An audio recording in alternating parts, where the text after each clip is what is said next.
లోపల నుంచి వస్తూ ఉంటాయి. చూడండి, ఒక ఇంటర్వ్యూకి ఎవరైనా వెళ్ళాలంటే బటర్ఫ్లైస్ ఇన్ ద స్టమక్ అంటే కడుపులో ఏదేదో అయిపోతూ ఉంటుంది, గుండె చాలా ఫాస్ట్ కొట్టుకుంటూ ఉంటుంది, ఆ మాటలు వచ్చే మాటలు కూడా తడబడతా ఉంటాయి. ఏంటంటే టెన్షన్ అనమాట, భయం. ఏమైపోద్దో, సెలెక్ట్ అవుతానో లేదో, అమ్మో ఒకవేళ డిస్క్వాలిఫై అవుతే అసలు ఇంక ఇంటర్వ్యూకే వెళ్ళరు, డిస్క్వాలిఫై అయిపోతే మా అమ్మకి ఏం చెప్పాలి, మా ఫ్రెండ్స్కి ఏం చెప్పాలి, నేను ఈ ఓటమిని నేను ఎలా హ్యాండిల్ చేయాలని ఇంకా అసలు వెళ్ళకముందే ఆలోచించేసుకుంటుంటారు కొంతమంది. అంటే ఎందుకు ఈ మాట చెప్తున్నానంటే, సెలోపెహాదు కుమార్తెలు ఆడపిల్లలుగా ఉండి అవివాహితులుగా ఉండి కుటుంబంలో తండ్రి లేడు, ఒక అన్నదమ్ముడు లేడు, వాళ్ళ కోసం వాళ్ళే వెళ్ళి మాట్లాడుకోవాల్సిన పరిస్థితిలో వాళ్ళకి చాలా భయాలు ఉండుండొచ్చు, వాళ్ళ మనసులో చాలా ప్రశ్నలు మెదులుతూ ఉండొచ్చు. వారికి మోషే ఎలా రిసీవ్ చేసుకుంటాడు, సమాజం వాళ్ళు ఎలా యాక్సెప్ట్ చేస్తారు, అసలు ఇలా అడగడం కరెక్టేనా కాదా, మేము చేస్తున్న పని కరెక్టా కాదా అని వీళ్ళలో చాలా ప్రశ్నలు బహుశా వచ్చుండొచ్చు. కానీ ఆ స్వరాలను, ఆ భయాలను అన్ని ప్రక్కకి తోసేసి, మంచి విషయమే కదా మేము అడుగుతుంది, మా తండ్రి యొక్క పేరు మాసిపోకుండా, మా కుటుంబం స్వాస్థ్యం లేని కుటుంబంగా మిగిలిపోకుండా మేము అడగడానికి వెళ్తున్నాము, ఒక మంచి పని కొరకు వెళ్తున్నాము, మాకు వచ్చింది మంచి ఆలోచనే, మాకు వచ్చింది ఒక మంచి ప్రేరేపణే, లెట్స్ ట్రై, ఒకసారి ప్రయత్నం చేద్దామని విశ్వాసంతో వారు వెళ్ళారండి. వాళ్ళకి వారు అనుకున్న కార్యం నెరవేరుతుంది అని విశ్వాసం లేకపోయింటే వారు ఖచ్చితంగా వెళ్ళేవారు కాదు. సో వారు వెళ్ళారు, they came forward, they spoke. ఇంకొక ప్రాముఖ్యమైన విషయం ఏంటంటే, మోషేకు వారు చెప్పేటప్పుడు చెప్పక ముందు వారు దేవుని మీద ఒక నమ్మకంతో వెళ్ళారు. ఆ నమ్మకం ఏంటంటే, దేవుడు మంచోడు, దేవుడు మాకు అన్యాయం చేయడు, the Lord will be gracious to us అనే ఒక విశ్వాసంతో వారు వెళ్ళారు. చాలాసార్లు మనం ప్రార్థన ఎందుకు చేయట్లేదంటే, ముందు అసలు మనకి నమ్మకం లేదు మనసులో దేవుడు మన పట్ల ఒక కార్యం చేస్తాడని.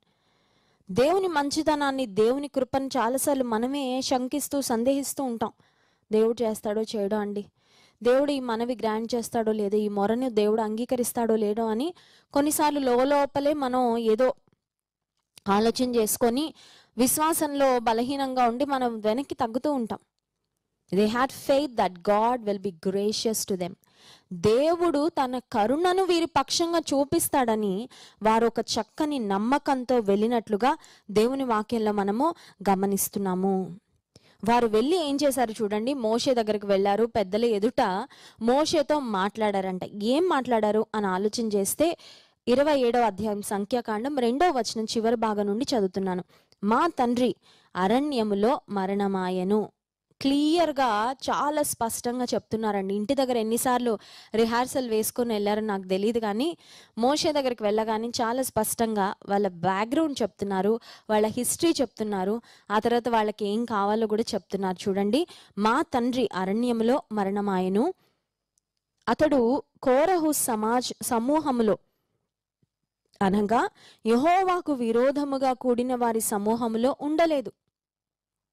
కోరహు అతని ఫ్రెండ్స్, కోరహు, దాతాను, అబీరాము మోషేకు విరోధంగా వారు సనిగినప్పుడు భూమి నెరవిడిచి వారు మృంగినట్లుగా దేవుని వాక్యాలను చూస్తున్నాం. దేవర్ పీపుల్ ఆఫ్ రెబెలియన్, తిరుగుబాటు చేసిన వ్యక్తులుగా కోరహు అతనితో ఉన్న సమూహాన్ని దేవుని గ్రంథంలో మనం గమనిస్తాం. వీళ్ళు చాలా క్లియర్గా చెప్తున్నారు ఏమనంటే, మోషే గారు మా తండ్రి చనిపోయాడండి, మా తండ్రి లేడు, మా తండ్రి ఉండుంటే అసలు మేము వచ్చేవారం కాము, మా తండ్రి ఉంటే మా కేసు మేము ప్రెజెంట్ చేసుకోవాల్సిన అవసరం కూడా మాకు వచ్చుండేది కాదు, మా తండ్రి లేరు, మా తండ్రి చనిపోయారు. అయితే we also want to let you know that my father is not among the people who rebelled against God.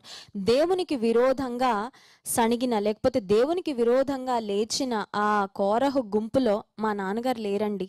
ఆ తర్వాత ఏం చెప్తున్నారు చూడండి, కానీ తన పాపమును బట్టి మృతి పొందెను. 4వ వచనం, అతనికి కుమారులు కలగలేదు. అది కూడా స్పష్టం చేస్తున్నారు. మాకేదో అన్న తమ్ముళ్ళు ఉంటే వారి బదులు స్వాస్థ్యం మేము అడగడానికి రాలేదండి. నాన్న చనిపోయాడు, అన్న తమ్ముళ్ళు మాకు లేరు, వీరు కూడా వివాహం చేసుకోలేదు, మా తండ్రి అయితే దేవునికి విరోధంగా సనిగిన వారిలో మాత్రం లేడు. ఇప్పుడు వారు అడుగుతున్న మాట ఏంటంటే, అతని కుమారులు లేనంత మాత్రము చేత మా తండ్రి పేరు అతని వంశములో నుండి మాసిపోనేలా, మా తండ్రి సహోదరులతో పాటు స్వాస్థ్యమును మాకు దయచేయుము అనిరి. మా తండ్రి పేరు మాసిపోవడం మాకు ఇష్టం లేదండి. కుమారులు లేనంత మాత్రాన మా తండ్రి పేరు మాసిపోవడం మాకు ఇష్టం లేదు. మా తండ్రికి రావాల్సిన స్వాస్థ్యము వేరొకరికి వెళ్ళడం మాకు ఇష్టం లేదు. మాకు కూడా కావాలి. కనానులో వాగ్దాన దేశంలో మాకు కూడా స్వాస్థ్యం కావాలి అని మోషే ఎదుటికి వారు వెళ్ళి అడిగినట్లుగా మనం చూస్తున్నాం. So these 5 young women were wise young women. ఈ 5గురు యవనస్తురాండ్రు జ్ఞానం కలిగిన వారు, తెలివి కలిగిన వారు. అంత మాత్రమే కాదు, ఎందుకు తెలివి కలిగిన వారు అంటున్నానంటే, ఎలా మాట్లాడాలో అలా మాట్లాడారండి, ఎలా అడగాలో అలాగా అడిగారు, సమయానుకూలంగా వారు మాట్లాడారు. హల్లెలూయా. కొంతమందికి చూడండి, ఏ టైంలో ఏం మాట్లాడాలో తెలీదు. అన్‌టైమ్లీగా కొన్నిసార్లు మాట్లాడేస్తూ ఉంటాం. ఆ తర్వాత అయ్యయ్యో ఇలా ఎందుకు మాట్లాడానా, ఇలా ఎందుకు అడిగానా, ఇలా అడగకుండా ఉండాల్సింది, లేకపోతే ఇలా మాట్లాడకుండా ఉండాల్సిందని కొన్నిసార్లు సంభాషణ అయిపోయిన తర్వాత మనం రిగ్రెట్ అవుతూ ఉంటాం. But these girls spoke very wisely, జ్ఞానం కలిగి మాట్లాడారు. రెండవది ఏంటంటే, వారు ధైర్యముతో మాట్లాడినట్లుగా మనం చూస్తున్నాము. ఆ తర్వాత మోషే ఎప్పుడైతే వీరి విషయం విన్నారో, మోషే భక్తుడు కూడా నిజంగా దైవికమైన నాయకుడండి. He was a godly leader. ఏ నిర్ణయం కూడా మోషే తనంతట తాను స్వయంగా తీసుకోలేదు. వారు ఎప్పుడైతే వచ్చి రిక్వెస్ట్ చేశారో, ప్లీడ్ చేశారో, వారి కేసుని మోషే దేవుని దగ్గర తీసుకెళ్లాడు. 5గురు ఆడపిల్లలు వచ్చి అడిగారు. మేబీ అప్పటి వరకు మోషే అటువంటి సిచ్యువేషన్ ఎప్పుడు ఎదుర్కోలేదు. ఎందుకంటే బైబిల్లో the daughters of Zelophehad are very unique. వాళ్ళలాంటి సంఘటన మళ్ళీ మనం బైబిల్లో ఎక్కడ చూడం. ఈ 5గురు ఆడపిల్లలు చాలా దే డిడ్ సంథింగ్ సిగ్నిఫికెంట్. ఒక ప్రాముఖ్యమైన పని వారు చేశారు. అందుకే పరిశుద్ధాత్మ దేవుడు 5గురు పేర్లతో సహా వారి గూర్చి పరిశుద్ధాత్మ దేవుడు బైబిల్ గ్రంథంలో వ్రాయించారు. సో మోషే ఏం చేశాడంటే, వారి యొక్క మనవిని తీసుకెళ్లి దేవుని సన్నిధిలో దేవుని ఒపీనియన్ అడిగాడు. దేవా, నేను ఏం చేయను, వాట్ మస్ట్ ఐ డూ? ఎందుకంటే ఇది ఆల్రెడీ నేను డీల్ చేసిన కేసు లాంటి కేసు కాదు. ఇలాంటి పరిస్థితి